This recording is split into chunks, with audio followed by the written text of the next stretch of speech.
If it feels like the peak of campaign season to you, even though we are not in a general election year, you're not alone. Even seasoned political strategists, people like Fred Hicks, they say this has been a busy week in Georgia politics. Wow. First word that comes to mind is wow. You have some real heavy hitters who decided to join the race this week. Former Republican Lieutenant Governor Jeff Duncan launched a gubernatorial bid as a Democrat on Tuesday. A day later, GOP Secretary of State Brad Raffensperger kicked off a campaign of his own. They join a field of at least 6 other prominent candidates from both parties. Republican strategist Jen Ryan expects the race to draw a major spotlight and millions of dollars in fundraising.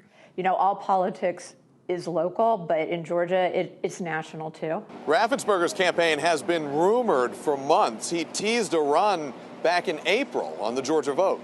What kind of candidate from your party do you hope emerges? A true conservative. What does that look like? I think you're looking at him. You're running?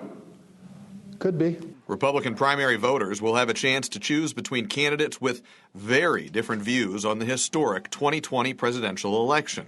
Raffensperger gained national prominence for his fierce defense of Georgia's election system. One of his GOP primary opponents, Lieutenant Governor Burt Jones, questioned the validity of those results. I think it's going to tell us where the soul of the Republican Party is in Georgia in 2026. Voters will have months to make up their minds.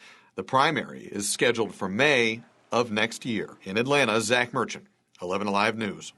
A spokeswoman for Attorney General Chris Carr, who is also in the race, responding to Raffensperger's announcement by saying, "We welcome anyone to this race." But the reality is Chris Carr is the only candidate who can win both the primary and the general election.